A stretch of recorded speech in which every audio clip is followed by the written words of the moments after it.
Hi, my name is Carissa, and I'm here to talk to you about theorist John Bowlby. He was a theorist who came up with a theory about attachment and explains how a child is attached to his or her caregivers and how it can have a major influence both during childhood and later in life. First off, I'd like to explain what attachment is.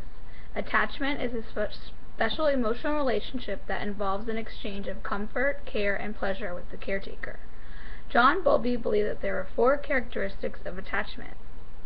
The first characteristic is called proximity maintenance. This is the desire to be near the people we are attached to. The second characteristic of attachment is called safe haven.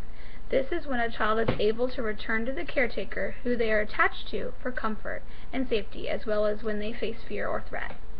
The third characteristic is a secure base. This is the caretaker that acts as the base of security from which the child can explore the surrounding environment. Meaning, as long as the child can see this person, he or she will feel comfortable in his surroundings. And the fourth characteristic is when a child experiences separation distress or separation anxiety. This occurs when the child is no longer in the presence of the caretaker. Now, I chose this theorist, simply because I understand his theory and think it's true. With my experience working as a nanny and babysitter with children from birth to age 10, I have seen all the characteristics that Bowlby describes about his attachment theory.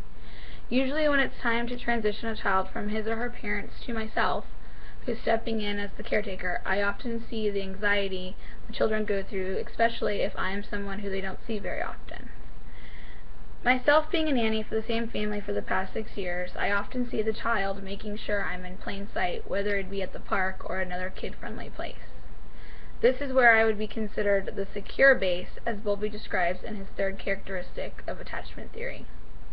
So with that being said, I took a lot of interest in Bowlby's theory of attachment because I now understand what's going on with the children when I step in to take over for the mommy and daddy duties. Thank you.